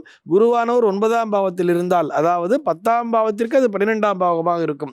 10ஆம் பாவங்கிறது ஜீவனஸ்தானத்தை பற்றி பேசுறது, உத்தியோகஸ்தானத்தை பற்றி பேசுறது. அந்த உத்தியோகஸ்தானத்திற்கு 12லே சென்று குருவானவர் உட்காரும் பொழுது, அதாவது ஒரு 9ஆம் பாவத்திலே குரு ஒருத்தருடைய ஜாதகத்தில் இருந்தால் தாராளமாக இவர்களால் அந்நிய தேசத்திற்கு செல்ல முடியும். அதிலும் இந்த குரு திசையே நடக்குது அப்படின்னு சொன்னா அந்த குரு திசை முடிகிற வரைக்குமாச்சும் கண்டிப்பாக இவர்களால் அந்த குரு திசை முடியறதுக்குள்ளே அந்த ஃபாரின்லேயே இவர்களால் தங்களை தாங்களே நிலைப்படுத்தி கொள்ள முடியும். ஏன்னா இன்னைக்கு பாதி பேர் போறா, பாதியிலே திரும்பி வந்துடுறா, ரொம்ப கஷ்டப்படுறா. அந்த இடத்துல போய் நமக்கு வெளியில பார்க்கறதுக்கு தான் பேரு பெத்த பேரு அப்படின்னு சொல்றாளே தவிர உள்ள போய் கஷ்டப்படுறவாள்லாம் இருக்கா இல்லையா? இப்படி கஷ்டப்படாமல் இருக்க வேண்டும் என்று சொன்னால் அதற்குத்தான் இந்த ஜாதகருக்கே அவர் ரொம்ப சூசகமாக சொல்லிகிட்டே இருக்கார். அவருக்கு 12லே சந்திரன் இருப்பதால், அதாவது 4ஆம் பாவம் அந்த கல்விஸ்தானத்திற்கு அதிபதியாகிய அந்த சந்திரன் போய் 12ல் இருக்கிறதுனால அவரால் தொலை தூரத்திற்கு செல்ல முடியும். அதுவும் கடல் கடந்து செல்ல முடியும். சந்திரனாலே நீர் கிரகம்னு சொல்றா, அது கடல் கடந்தும் செல்ல முடியும். கூட ராகுவருடைய சேர்க்கை எல்லாம் இருக்கு, அதெல்லாம் அவரால் நல்லபடியாக செய்ய முடியும். இருந்தாலும் அவரை கண்காணித்து கொண்டே இருங்கள்னு ஒரு புள்ளி வச்சிருக்காருங்க. எதற்காக வச்சிருக்காருன்னு சொன்னா, அவனுக்கு லக்னாதிபதியும் வக்கரமாக இருக்கிறார், அதுவும் நாளிலேயே போய். அதே மாதிரி அந்த சனியும் வக்கரமாக இருக்கிறார், அவருடைய ஜீவனாதிபதியும் வக்கரமாக இருக்கிறார் என்னும் பொழுது அவரால் அங்கே ஸ்திரமாக அவர் தன்னை ஸ்திரப்படுத்தி கொள்ள முடியுமா? எந்த பிரச்சனையிலும் இல்லாமல் அவர் தன்னை தானே பாதுகாத்து கொள்ள முடியுமா? இன்னொன்று என்னன்னா, இப்போ அவருக்கு நடக்கிறது புதன் திசைங்கிறது நடந்துகிட்டு இருக்குது. புதன் அவருடைய ஜாதகத்தில் 8ஆம் பாவத்தில் இருக்கார்னு வேற சொல்லிட்டார். அப்போ புதன் 8ஆம் பாவத்தில் இருக்கும் பொழுது நிறைய சங்கடங்கள் இடைஞ்சல்களையும் சந்திப்பார். நீங்க ஈஸியா உங்களுக்கு அது கிடைச்சிடும். ஆனால் அவரை மானிட்டர் பண்ணிட்டு இருக்க வேண்டியது உங்களுடைய கடமைன்னு சொல்றார். இல்லைன்னா உங்களுடைய உறவினர்கள் யாராவது அங்க இருக்காங்கன்னு சொன்னா அந்த இடத்துல அவரை அனுப்புங்கோ. பக்கத்திலேயே இருந்துட்டு ஏதோ ஒரு அவசர ஆத்திரம்னா உடனே போய் அந்த பிள்ளையை பார்த்துக்க முடியும். 8ஆம் இடத்திலேயே புதன் இருந்து அந்த திசையும் நடக்கும் பொழுது நிறைய சிரமங்களை எல்லாம் அவர் சந்திக்க வேண்டி இருக்குங்கிற ஒரு நல்ல ஆலோசனையை கொடுத்திருக்கிறார். ஆக அந்த மாதிரி எல்லாத்தையும் அழகா அலசி ஆராய்ஞ்சு பார்த்து ஒரு முடிவெடுக்கும் பொழுது நிச்சயமாக நம்மால் வெற்றி பெற முடியுமா? துளாராசி என்பவர்களுக்கு வசதி வாய்ப்புகளை பெருக்கிக் கொள்ள முடியும். இந்த வாரத்தில் பிடித்த பொருட்களை நீங்கள் வாங்க முடியும். ஆடை அணிகலன்கள் ஆபரணங்கள் இதை வாங்க முடியும். வாகனங்கள் வாங்கணும்னு நினச்சா அதை கூட நீங்கள் பிளான் பண்ணலாம். பொதுவாக மார்கழி மாதம் அப்படின்னு சொன்னால் மார்கழி மாதம் முழுக்க எதுவுமே பண்ணக்கூடாதுன்னு நிறைய பேர் நினச்சிட்டு இருக்கோம். அப்படி கிடையாது. மார்கழி மாதத்துலேயும் கூட நம்ம செய்யலாம். எதனால் சில மாதங்கள் அப்படி சொல்லியிருக்காங்கன்னு சொன்னால், அந்த மாதத்தில் உற்சவங்கள், திருவிழாக்கள், ஆலய விசேஷங்கள், பூஜைகள்லாம் நிறைய இருக்கும். நமக்கு காலையில் மார்கழி மாதம்னா அதிகாலையில் எழுந்து பெருமாள் கோயிலுக்கு போகணும், சிவாலயம் போகணும் அப்படின்னு சொல்லக்கூடிய விஷயங்கள் இருக்கும். அந்த நேரத்தில் எழுந்து இதெல்லாம் பண்ணும்போது நமக்கு ஆரோக்கியம் நல்லா இருக்கும் அப்படின்றதுக்காக சொல்லியிருக்காங்க.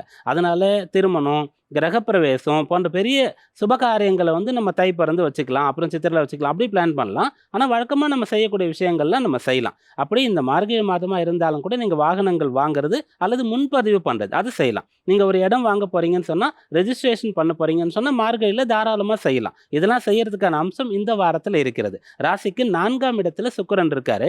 அந்த சுக்கிரன் 5ஆம் இடத்திற்கு போக போகிறார். 2 வீடுகளில் அவர் இருக்கும் போதுமே உங்களுக்கு மேற்சொன்ன இந்த பொருட்கள்லாம் வாங்கக்கூடிய யோகமானது கிடைக்கும். மீண்டும் அந்த சுக்கிரன் இந்த பலனை உங்களுக்கு தரணும்னு சொன்னால் 6ஆம் இடத்திற்கு வரும்போதும் தருவார். ஏன்னா அவர் உச்சபலம் ஆகிறார். அப்போ கடன்பட்டு செய்ய வேண்டியதாக இருக்கும். இப்போ நீங்கள் ஒரு தொகையை வச்சுட்டு இருக்கீங்கன்னு சொன்னால், தள்ளி போட்டிங்கன்னு சொன்னால் அது கொஞ்சம் செலவாயிடும். அதை பேலன்ஸ் பண்ணுறதுக்கு நீங்கள் கொஞ்சம் கடன் வாங்கி தான் பிறகு அந்த காரியம் செய்கிற மாதிரி இருக்கும். அதனால நீங்கள் ஏதாவது நல்ல விஷயங்கள் செய்யணும்னு சொன்னால் இந்த வாரத்தில் தாராளமாக செய்யலாம். அதற்கான பலன் கிடைக்கும். சார், துலாம் ராசினருக்கு இந்த வாரம் எப்படி அமைய போகுதுன்னு சொல்லியிருக்கீங்க. விருச்சிக ராசினருக்கு எப்படி இருக்க போகுது? அவங்க நினைச்சதெல்லாம் இந்த வாரம் நடக்குமா, இல்ல கூடுதல் கவனமா இருக்கணுமா சார்? விருச்சிக ராசி என்பவர்களுக்கு இந்த வாரம் சாதகமாக இருக்கும். ராசியில் புதன் இருக்காரு. அவர் அஷ்டமாதிபதி. அந்த புதன் ராசியிலிருந்து அடுத்த வீட்டிற்கு போக போகிறார். அதனால் அதுவே நீங்கள் ஒரு நல்ல பலனாக எடுத்துக்கொள்ளலாம். பொதுவாக புதன் வித்தை காரகன், புத்தி காரகன், நுண் கலைகளுக்கு அதிபதி. அவர் இருந்தாரா ஒருத்தர் மதிநுட்பமாக இருக்க முடியும். இவ்வளோ பலன்களை தரலாம். ஆனாலும் அந்த ஸ்தான பலம்னு சொல்லக்கூடியது அந்த இடத்துல ரொம்ப விசேஷமாக இருக்கும். அப்போ அஷ்டமாதிபதி ராசியில் இருக்கும்போது, ராசிநாதன் செவ்வாய் நீச்ச கதியில் இருக்கும்போது ஏதோ ஒரு பயம் உங்களுக்கு இருக்கும். யாராவது உங்களிடத்துல பார்க்கும்போது பேசும்போது கூட, நீ அப்படிலாம் பயப்படுற ஆளே கிடையாது, நீ ஒரு நர்வஸாகவே இருக்க மாட்டியே, பதட்டமே இருக்காது, போல்டாக இருப்பியே, இப்பயும் அப்படி இருக்கேன்னு கேட்கக்கூடிய ஒரு காலமாக இருக்கும் அந்த அஷ்டமாதிபதியினுடைய தொடர்பு வரும்போது. அது இப்போ சரியாக போகிறது. அதனால நீங்கள் நல்ல ஒரு காரியங்களை தொடர்ந்து செய்வீங்க. ஆரோக்கியம் நன்றாக இருக்கும். மனநிலை உங்களுக்கு நல்ல தெளிவாக இந்த வாரத்தில் ஆகும். சார், அப்படின்னா விருச்சிக ராசினருக்கு இதுவரைக்கும் இருந்த பிரச்சனைகள் கூட இந்த வாரம் சரியாயிடும் அப்படின்னு நம்ம எதிர்பார்க்கலாம் இல்லையா? தனுசு ராசினருக்கு இந்த வாரம் எப்படி இருக்க போகுது? சாதகமான வாரமா இருக்க போதா, எப்படி இருக்க போகுது சார்? தனுர் ராசி என்பவர்களுக்கு இந்த வாரம் கை கொடுக்கக்கூடிய வாரமாக இருக்க போகுது. ராசியில் சூரியன் இருக்கிறதே உங்களுக்கு விசேஷம்தான். அவர் பாக்யாதிபதியாக இருக்கார். அப்போ சூரியன் இருந்தாலே உங்களுக்கு என்னன்னா நம்மால முடியும் அப்படின்ற எண்ணம் வரும். நம்மால முடியும்னா படிக்க முடியும், வேலை பார்க்க முடியும், கடன் அடைக்க முடியும், நோய் இருந்தா அதுலேருந்து மீண்டு வர முடியும், கடன் வாங்கி ஒரு காரியத்தை செய்யணும்னா அதை செய்ய முடியும். இப்படியாக நம்மால முடியும்னு எந்தெந்த இடத்துலலாம் உங்களுக்கு தன்னம்பிக்கை வேணுமோ அதெல்லாம் சூரியன் உங்களுக்கு கொடுப்பார். அந்த சூரியனோட புதனும் வந்து சேரப்போறார். அப்போ தர்ம கர்மாதிபதிகள் வந்து ராசியில சேர்றாங்க. அதனால முடியும்னு சொல்லி ஒன்றை ஆரம்பிக்கிறீங்களா, அதை எப்படி செஞ்சா முடியும் அப்படின்ற ஒரு மதிநுட்பமும் கூட உங்களுக்கு உண்டாகும். அப்படியாக இந்த வாரத்துல தன்னம்பிக்கை முதல்ல கிடைக்கும், ஆரோக்கியம் சீராகும். அதன் பிறகு சுக்கிரன் 2ல் இருக்கார். எப்படியாச்சும் உங்களுக்கு பணம் வந்துடும். அவர் 6ஆம் அதிபதியா வேலை செஞ்சு 2ல் இருக்கும்போது கடனாக பணம் வந்துடும். லாபாதிபதியாக வேலை செய்து 2ல் இருக்கும்போது வரவேண்டிய பணம் வந்துடும். ஏன்னா 2 வீடு இருக்கு. அப்போ 2 வீட்டில் எந்த வீடு உங்கள் ஜாதகத்தில் பலமாக இருக்குது அப்படின்னு பார்க்கும்போது கடன் மூலமாக பணம் வரணுமா, உங்களுக்கு வரவேண்டிய பணம் வரணுமா, இன்க்ரிமெண்ட் வரணுமா, ஊதிய உயர்வு ப்ரமோஷன் வரணுமா அப்படின்ற தீர்மானமாகும். ஆக மொத்தம் பணம் வரும். நீங்கள் உங்களுடைய நல்ல காரியங்களை செய்யறதுக்கான வாரமாக இந்த வாரம் இருக்கு. சார், தனுசு ராசினருக்கு இந்த வாரம் எப்படி இருக்க போகுதுன்னு சொன்னீங்க. தொடர்ந்து மற்ற ராசினருக்கான வார பலன்களை பார்க்கறதுக்கு முன்னாடி நேரொருவர் சந்தேகம் கேட்டிருக்காங்க, என்னன்னு பார்க்கலாம். பார்க்கலாம் சார். வித்யா பிரியா தாராபுரத்துல பிறந்திருக்காங்க சார். பிறந்த தேதி 3/2/1998 இரவு 9:15 மணிக்கு பிறந்திருக்காங்க. ஐயா, என் திருமண வரன் எப்படி அமையும்? 7ல் சனி இருப்பதால் கருமை நிறமும் வயதான தோற்றமும் உடைய வரன் அமையும் என கூறுகின்றனர். அது உண்மையா அப்படின்னு கேட்டிருக்காங்க. நட்சத்திரம் வந்து பரணி நட்சத்திரம், 2ஆம் பாதம், மேஷராசி. அவங்க சொன்ன லக்னம் வந்து கன்னி லக்னம். லக்னத்திற்கு 7ல் சனி இருக்கார். அப்போ 7ல் சனி இருக்காருன்னு சொல்லும்போது முழுக்க முழுக்க சனியுடைய தன்மையில் தான் வந்துடுவார் அப்படின்னு நம்ம சொல்ல முடியாது. ஜோதிடம் சொல்லக்கூடியது வந்து நிறைய வந்து நம்ம ஆராய்ந்து பார்க்க வேண்டிய ஒரு அம்சம். 7ல் சனி இருக்காரு, ஆனால் 2ஆம் இடம் வந்து சுத்தமாக இருக்குது. அந்த இடத்துல எந்த ஒரு கிரகமுமே கிடையாது. 7ஆம் வீட்டு அதிபதியாக இருக்கக்கூடிய குரு பகவான் வந்து லக்னத்திற்கு 6ஆம் இடத்துல இருக்காரு. இருந்து அவர் வந்து 2ஆம் இடத்தை பார்க்குறாரு. அப்போ குடும்ப வாழ்க்கை நல்லபடியாக இருக்கும். 7ல் சனி இருக்கிறனால திருமணம் வந்து கொஞ்சம் தாமதமாகும் அப்படின்னு சொல்லக்கூடிய ஒரு விஷயத்த சொல்லலாம். அப்புறம் அந்த கணவர் எப்படி அமைவார் அப்படின்னு பார்க்கும்போது 7ல் இருக்கக்கூடிய சனி வந்து வக்ரகதியில் இல்லை, நேர்கதியில் தான் இருக்காரு. அவர் வந்து ரேவதி நட்சத்திரம் 2ஆம் பாதம், அதாவது புதனுடைய நட்சத்திர சாரம் பெற்று இருப்பார். அப்போ இதை வச்சு என்ன சொல்லலாம்னு சொன்னால், சனி புதன் காம்பினேஷனில் நிறம் நீங்கள் கேட்டிங்கன்னு சொன்னால் மாநிறம் தான். நல்ல கலராக நீங்கள் எதிர்பார்க்க முடியாது. கலரில் ஒன்றும் கிடையாது, நீங்கள் கேட்டதுனால சொல்கிறேன். அதன் பிறகு வந்து நல்ல படிப்பாளியாக இருப்பார், நல்லா படிச்சிருப்பார், நல்ல உத்தியோகத்தில் இருப்பார். கொஞ்ச நாள் உத்தியோகம் பார்த்துட்டு ஃப்யூச்சரில் சொந்தமாக பிஸ்னஸ் பண்ணக்கூடியவராக இருப்பார். அப்போ வந்து அவருடைய படிப்பு, உத்தியோகம், அதனால் வரக்கூடிய வருமானம் சொல்லி உங்களுடைய வாழ்க்கை சௌகரியமாக இருக்கும், வசதியாக இருக்கும். சனி இருந்து குருவுடைய வீட்டில் இருந்து புதன் சாரம் பெற்றிருக்கிறதுனால உங்களை புரிந்து கொள்ளக்கூடியவராகவும் இருப்பார். அதனால் மன வாழ்க்கை நல்லபடியாகத்தான் இருக்கும். அந்த நிறத்திற்கு நீங்கள் வந்து இப்படி தான் நீங்கள் கேட்டிருக்கீங்க, அப்போ முக்கியத்துவம் கொடுக்கல அல்லது ஏற்றுக்கிற மனநிலையில் தான் இருக்கீங்க. அதை நீங்கள் ஏற்றுக்கொண்டால் போதுமானது. இன்னொன்று கேட்டீங்க, வயதானவராக வருவாரான்னு கேட்டு. இந்த ஒரு விஷயம் வந்து இப்போ ரொம்ப கம்மியாயிடுச்சு. முன்னாடிலாம் 10 வயசு, 15 வயசு, 20 வயசு வித்தியாசம்லாம் கல்யாணம் நடந்தது.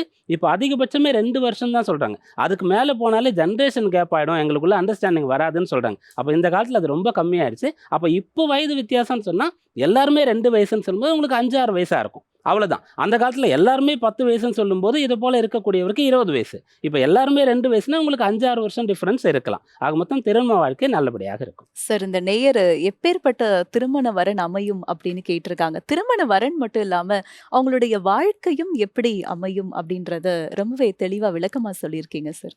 ஹரிபிரசாத் சார், நீங்க சொல்லுங்க. பொதுவாகவே வந்து பார்த்தீங்கன்னா, நம்ம ஜாதகம் கொண்டு போறோம் வரன் பார்த்துட்டு அப்படின்னா, எந்த திசையில மாப்பிள்ளை வருவாரு, இல்ல மாப்பிள்ளை பொருத்தம் எப்படி இருக்கும், இதெல்லாம் நம்ம பார்ப்போம். ஆனா நிறம், ஏஜ் இது கூட வந்து நம்ம எக்ஸாக்ட்டா நம்ம வந்து ஜோதிடத்தின் மூலமா தெரிஞ்சுக்க முடியுமா? இப்படிதான் வரன் அமையும் அப்படின்னு. நிச்சயமாக தெரிந்து கொள்ள முடியுமா. ரொம்ப அழகா சொன்னார். ஆக்சுவலி இதை வச்சுட்டே சொன்னார். இந்த காலத்துல அப்படிங்கிற ஒரு வார்த்தையை யூஸ் பண்ணார். இந்த காலத்துல எல்லாரும் 2 வயசுன்னு சொன்னா உங்களுக்கு அது 5 வயசா இருக்கலாம், இல்ல 6 வயசா இருக்கலாம் வித்தியாசம் அப்படிங்கிற மாதிரி சொன்னார். டியூ டு தட் சனி. அதே மாதிரி சனி புதன் காம்பினேஷன். சனி வந்து புதனுடைய சாரம் பெற்றிருக்கிறார், ரேவதி நட்சத்திர சாரத்தில் இருக்கிறார். அதனால அந்த சனி புதனுடைய அம்சம் தாங்கி இருப்பதால் ஒரு மாநிறமா இருப்பார் அப்படிங்கிறதையும் சொல்லிட்டார். இந்த ஜோதிடத்தினுடைய அடிப்படை விதி என்னன்னு சொல்லி பார்த்தோம்னா, கால தேச வர்த்தமான ஜாதி மத நிற பேத யுக்தி ஸ்ருதி அனுபவம், இதனை கொண்டுதான் ஜோதிடமே அடிப்படை. இது ஜோதிடத்தினுடைய அடிப்படை விதி. காலதேச வர்த்தமானத்தை அனுசரிக்க வேண்டும் சொன்னார். இப்போ ஒரு காலதேச வர்த்தமானத்தை அனுசரித்து தான் இந்த காலத்தில் 2 வயசுங்கிறது அதிகமாக இருக்கிறதுனால உங்களுக்கு ஒரு 5 வயசில் வரலாம். எதை வச்சு சொன்னார்னா இந்த சனியின் காரணமாகத்தான் சொன்னார். நிறம் அப்படின்னு வரும்பொழுது இந்த நிறம்ங்கிற கான்செப்டை எது தீர்மானம் பண்ணுதுன்னா இந்த தேசம்ங்கிற விஷயம். காலத்தை விட்டுடுவோம். தேசம், நாடு, எந்த பகுதியில் வசிக்கிறோம் இது தீர்மானிக்கும். உதாரணத்திற்கு இப்போ ஒரு 7ஆம் பாவத்தில் சனி இருக்கார், சனியை வச்சு கொஞ்சம் மாநிலமாக இருக்கிறாருன்னு நம்ம ஜோதிட விதி சொல்றதுன்னு வச்சுப்போம். இப்போ இதே ஒரு ஜாதகர் வந்து ஒரு ஐரோப்பியாவில் பிறந்திருக்கார் அல்லது ஒரு இங்கிலாந்து தேசத்தில் பிறந்திருக்காருன்னு வச்சுப்போம். இங்கிலாந்து நாட்டில் பார்த்தோம்னா மெக்காவாசி 99% எல்லாருமே செக்கச்செவேல் வெள்ளை வெளியேறு தான் இருப்பா. அப்போ அவர்களுடைய ஜாதகத்திலே மட்டும் 7 சனி என்பது இருக்காதா? இருக்கும் தானே. 7ல் குரு இருந்தால் ரொம்ப வெள்ளை வெளியேன்னு ரொம்ப பொன்னிறமாக ஒரு மனைவி வருவாள் அப்படின்னு சொல்லவே முடியாது. 7ஆம் பாவத்தில் குரு இருக்கார், பொன்னிறமாக வருவார், நல்ல செக்கச்சவேல் இருப்பார்னா அப்போ வெஸ்ட் இண்டீஸில் பிறந்தவனுக்கும் 7ல் குருங்கிறது இருக்கத்தானே செய்யும். அப்போ அங்கே வந்து செக்கச்சவேர்னு ஒரு பொண்ணு இருக்குன்னு சொல்ல முடியுமா? அப்போ அங்கே எது தீர்மானம் பண்ணுறது? தேசம்ங்கிறது தீர்மானம் பண்ணுறது. எந்த பகுதியிலே வசிக்கிறார்கள், இவர்கள் என்ன இனத்தை சேர்ந்தவர்கள், இவர்களுடைய அந்த பேசிக்கொண்டிருக்கிற நேரமானது, காலமானது அந்த காலகட்டத்தில் எப்படி இருக்கிறது, இது அத்தனையும் கம்பைன் பண்ணி சொல்லணும். குறிப்பாக அந்த குழந்தைக்கு இப்போ என்ன திசை நடக்கிறதுங்கிறதையும் பார்த்துக்கணும். அவர் பரணி நட்சத்திரம் போது சுக்கிர திசையில் பிறந்திருப்பா. சூரியன் சந்திரன் போய் இப்போ செவ்வாய் திசைங்கிறது இருக்கலாம் அல்லது சந்திர திசையே நடந்து கொண்டிருக்கலாம். சந்திர திசையே நடந்து சந்திரன் சுக்கிரன் சாரம் பெற்றிருக்கும் பொழுது நல்ல அழகான பையனே, நல்ல லட்சணமான பையனே வருவான்னு தான் சொல்லணும். அவர்களுக்கு குறிப்பாக ஒரு விஷயத்தை கவனிக்க சொன்னார். அந்த பையன் ரொம்ப நல்ல படிப்பாளியாக இருப்பான். அதாவது சனிங்கிற ஒரு இடத்த மட்டும் வச்சுக்கிட்டு இது முதுமையாக வரும், ஏஜ்டாக வரும்னு சொல்கிறத விட அவன் ரொம்ப மெச்சூர்டாக இருப்பான், பொறுமைசாலியாக இருப்பார். அந்த பொறுமை அப்படிங்கிற அந்த குணத்தை கொடுப்பது இந்த சனி தான் கொடுப்பார். இது எல்லாவற்றையும் விட அந்த சனியும் குருவும் பரிவர்த்தனை யோகத்தில் இருக்கா ஜாதகத்தில். குருவானவர் சனியினுடைய வீட்டிலும் சனியானவர் குருவினுடைய வீட்டிலும் இருக்கும் பொழுது குரு செய்ய வேண்டிய வேலையெல்லாம் சனி செய்வார், சனி செய்ய வேண்டிய வேலையெல்லாம் குரு செய்வார். இப்படி உன் வீட்டை நான் பார்த்துக்கிறேன், என் வீட்டை நீ பார்த்துக்கோங்கிற மாதிரி குருவுக்கும் சனிக்கும் இடையில அங்கே ஒரு அக்ரிமெண்ட் அப்படிங்கிறத போட்டுவிட்டான் அந்த ஜாதகத்தை பொறுத்தவரை. அதனால் இந்த ஜாதகர் பெரிய அளவிலே கவலைப்பட வேண்டிய அவசியமே இல்லை. இவர் எப்படி எதிர்பார்க்கிறாரோ, இவருடைய எதிர்பார்ப்பு என்பது எப்படி இருக்கிறதோ அதற்கேற்றார் போலவே அமையும் இவருக்கு சொல்லிடுவோம். நீங்கள் கேட்ட மாதிரி பொதுவாக வந்து நிறத்தை சொல்ல முடியுமா கேட்குறா நிறைய பேர். எனக்கு வந்து செக்கச்செவேல் தான் பொண்ணு வேணும். பசங்க வந்து நிறைய பேர் இந்த மாதிரி கேட்குறா. நல்ல வெள்ளை வெள்ளையர்னு இருக்கணும், ஏன்னா நானே கருப்பாக இருக்கேன், எனக்கு பிறகுற குழந்தையாச்சும் நல்ல வெள்ளை வெள்ளையர்னு இருக்கணும் அப்படிங்கிற மாதிரிலாம் வந்து கேட்குறவா நிறைய பேர் இருப்பா. அவர்களுக்கெல்லாம் இதெல்லாம் எஜுகேட் பண்ணிட்டு இருக்கோம். அந்த மாதிரிலாம் பார்க்கக்கூடாது. எப்படி வந்தால் என்ன, குணத்தை மட்டும் பார், அப்படி நிறத்தை பார்க்காதே அப்படின்னு எஜுகேட் பண்ணிட்டு இருக்கோம். ஆனால் அவர்களுடைய ஜாதகத்தை கொண்டு இந்த மாதிரி அவருடைய குணாதிசயம் எப்படி இருக்குங்கிறத தெளிவாகவே சொல்லிவிட முடியும். இதே மாதிரி எல்லா விஷயத்திலும் விட்டு கொடுத்து போய் அந்த தியாகத்தை செய்வது, அதாவது தன்னுடைய கணவனுக்காக தன்னுடைய உயிரையும் கொடுக்கக்கூடியவராகவும் இருப்பார் அந்த 7ல் சனி இருக்கிறவங்களுக்கெல்லாம். ஆக அந்த தியாக சிந்தனைங்கிறது இருக்கா பாருங்கோ, அவர்களுக்கு பொறுமை என்பது இருக்கிறதா பாருங்க. இது எல்லாவற்றையுமே இந்த சனிதானமாக கொடுப்பார். ஆக ஒரு ஜாதகத்தை கொண்டு எப்படிப்பட்ட வாழ்க்கை துணை அமையும் என்பதை தெளிவாகவே சொல்ல முடியும். மகர ராசி என்பவர்களுக்கு இந்த வாரம் கட்டாயம் நல்ல பலன் கிடைக்கும். ஆனால் நிறைய உழைக்கணும் அல்லது நிறைய செலவு பண்ணணும் அல்லது காத்துட்டு இருக்கணும். அப்படித்தான் உங்களுக்கு பலன் கிடைக்கும். ராசிக்கு 11ஆம் இடத்துல புதன் சந்திரன் இருந்து இந்த வாரம் தொடங்குகின்றது. லாபஸ்தானம் உங்களுக்கு வலுக்கிறது, லாபம் கிடைக்கும், பலன் இருக்கும். 12ல் சூரியன் இருக்காரு. அந்த 12ஐ நோக்கி தான் அந்த 11ல் இருக்கிற அந்த புதனும் சந்திரனும் அடுத்தடுத்து வந்து கொண்டு இருக்கிறாங்க. அதனால செலவு அதிகமாக செய்து தான் நீங்கள் வந்து பலனை அடையணும். அதே போல் அதிகமாக உழைக்க வேண்டியது இருக்கும், அதிக நேரம் ஸ்பெண்ட் பண்ண வேண்டியது இருக்கும். உங்களுக்கு என்ன தேவையோ, எதுக்காக நீங்கள் காலையில் எழுந்து ஓடுறீங்களோ அதுக்காக நீங்கள் நிறைய வந்து எஃபோர்ட் போட வேண்டியது இருக்கும். அப்போ உங்களுக்கு பலன் கிடைக்கும். ராசியில் இருக்கக்கூடிய சுக்கிரன் வந்து கட்டாயமாக உங்களுக்கு வைராக்கியத்தை கொடுப்பார். அதனால எதை வேணாலும் நீங்கள் இந்த வாரத்தில் செய்யலாம், அதை செஞ்சு முடிக்க முடியும். அந்த சுக்கிரன் 2ஆம் இடத்திற்கு போகும்போது சனியோடு சேர்க்கை ஏற்படுகின்றது. அதனால உங்களுக்கு வந்து கிடைக்கக்கூடியதும் கூட பர்மனண்ட்டாக இருக்கும். இந்த வாரத்தில் உங்களுக்கு வேலை கிடைக்குதுன்னு சொன்னால் ரொம்ப சீக்கிரமாக அந்த வேலையை உங்களால் விட முடியாது. ரொம்ப காலம் அந்த வேலையில் இருப்பீங்க. இந்த வாரத்தில் ஏதாவது ஒரு பொருள் வாங்குறீங்கன்னு சொன்னால் ரொம்ப காலம் அந்த பொருள் உங்களுக்கு உழைத்து நீடித்து உங்கள் கையில் இருக்கும். அப்படியாக உங்களுக்கு எல்லாம் நல்லபடியாக இருக்குது. ஆனால் வழக்கத்தை விட அதிக நேரம் வேலை, அதிக செலவு அப்படின்ற விஷயத்தை நீங்கள் ஏற்றுக்கொண்டு ஆகணும். சார், மகர ராசினருக்கு இந்த வாரம் எப்படி அமைய போகுதுன்றத சொன்னீங்க. கும்ப ராசினருக்கு இந்த வாரம் எப்படி இருக்க போகுது? வீட்லயும் அலுவலகத்திலயும் அவங்களுடைய சூழல் எவ்வாறு இருக்க போகுது? கும்பராசி என்பவர்களுக்கு இந்த வாரம் அற்புதமாக இருக்கின்றது. முதல்ல இந்த வாரம் தொடங்கும் போது 10ஆம் இடம் உங்களுக்கு பலன் தர ஆரம்பிக்கின்றது. 10ஆம் இடம்னு சொல்லும்போது ஜீவனஸ்தானம் அப்படின்னு சொல்லுவோம். உங்களுடைய உத்தியோகம், தொழில் இந்த வாரத்தில் நல்லபடியா இருக்கும். வேலை இல்லாதவர்களுக்கு ஜென்ம சனி காலம், இருந்த வேலையை விட்டுட்டேன் அல்லது இந்த வேலை பிடிக்கல, நான் வேற வேலைக்கு போக போறேன், முயற்சிக்கலாமான்னு கேட்டா நீங்க முயற்சி செய்யலாம். முயற்சி செய்து கொண்டிருந்தா இப்ப கிடைச்சிடும். அல்லது முயற்சியை ஆரம்பிக்கிறதுக்கு இப்ப சரியான காலமா இருக்கும்.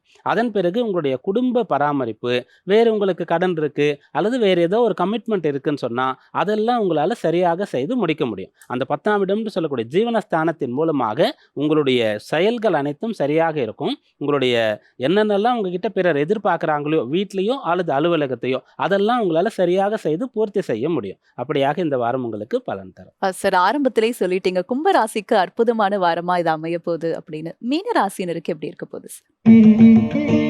மீனராசி என்பவர்களுக்கு ராசியில ராகுவுடைய சஞ்சாரம் இருக்கக்கூடிய காலகட்டத்தில் 12ஆம் இடம் வலுக்க தொடங்குகின்றது. 12ல் சனி மட்டும்தான் இருக்காரு.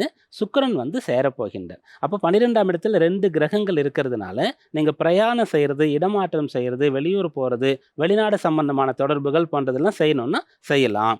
கடன் அடைக்கணும்னு சொன்னால் தாராளமாக அடைக்கலாம். ஒரு சிலருக்கு வந்து சொத்துகள் இருக்கும், அதை விற்று தான் வந்து பிள்ளைகளோட திருமணம் செய்யணும் அல்லது ஒரு தொழில் தொடங்கணும். ஏதோ ஒரு பெரிய வியாதி இருக்குது, அதை வைத்தியம் செய்தாதான், நிறைய பணம் போட்டு வைத்தியம் செய்தாதான் தீர்க்க முடியும், அப்படியான நிலை இருக்கும். இப்படி ஏதாவது ஒன்று பெரிய செலவு இருக்கிறது, சொத்து விற்க வேண்டியது இருக்குன்னு சொன்னால் அதுக்கெல்லாம் நீங்கள் முயற்சி செய்தால் அது சுலபமாக இருக்கும். ஏன்னா சொத்து விற்கிறது அப்படின்னு சொல்லக்கூடியது கூட சுலபம் கிடையாது. சில பேரெல்லாம் சொத்து விற்கவே முடியாது. நிறைய பேர் வந்து கேட்பாங்க, பல வருஷமாக நான் ட்ரை பண்ணுறேன், இந்த ஃப்ளாட்டை வந்து விற்க முடியல அல்லது இந்த ஃப்ளாட் இடத்த வந்து விற்க முடியலன்னு சொல்லி அப்படிப்பட்டவர்கள் கூட இந்த வாரத்தில் முயற்சி செய்தால் அதை வந்து விற்க முடியும். விற்று அதை விட நல்லதாக வாங்குறதோ அல்லது இது போல் ஏதாவது செய்ய வேண்டியது இருந்தோ அதற்காக நீங்கள் செய்யலாம். பயணங்கள் செய்யலாம், வெளிநாடு சம்பந்தமான காரியங்கள் செய்யலாம். இதெல்லாம் உங்களுக்கு அனுகூலமாக இருக்கும். அப்போ மீன ராசினர் இதுவரைக்கும் தடப்பட்ட விஷயங்கள் கூட இந்த வாரம் செஞ்சா அது கண்டிப்பா நடக்கும் இல்லையா சார்? செய்யலாம். சார், நம்ம நிகழ்ச்சியுடைய நிறைவு பகுதிக்கு வந்திருக்கிறோம். இவ்வளவு நேரமா 12 ராசினருக்கான வார பலன்களையும் நேர்களுடைய சந்தேகங்களுக்கு ஜாதகத்தின் அடிப்படையில் ஜோதிட தீர்வுகளை தெளிவாகவும் விளக்கமாகவும் சொன்னீங்க. நன்றி சார். நன்றி. நமஸ்காரம். நன்றி சார்.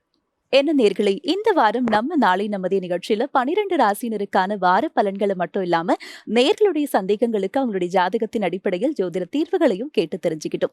இதே மாதிரி உங்களுக்கும் சந்தேகங்கள் இருந்தா உங்களுடைய ஜாதகத்தின் அடிப்படையில் ஜோதிட தீர்வுகளை கேட்டு தெரிஞ்சுக்கலாம். அதுக்கு உங்களுடைய பெயர், முகவரி, பிறந்த தேதி, நேரம், ஊர் இது எல்லாத்தையும் கீழே கொடுக்கப்பட்டிருக்க வாட்ஸ்அப் நம்பருக்கு மறக்காம அனுப்புங்க. உங்களுடைய சந்தேகங்களுக்கான தீர்வுகளை நாம கேட்டு தெரிஞ்சுக்கலாம். மீண்டும் அடுத்த நிகழ்ச்சியில் உங்களை சந்திக்கும் வரை உங்களிடமிருந்து விடை பெறுபவர் உங்கள் உமா.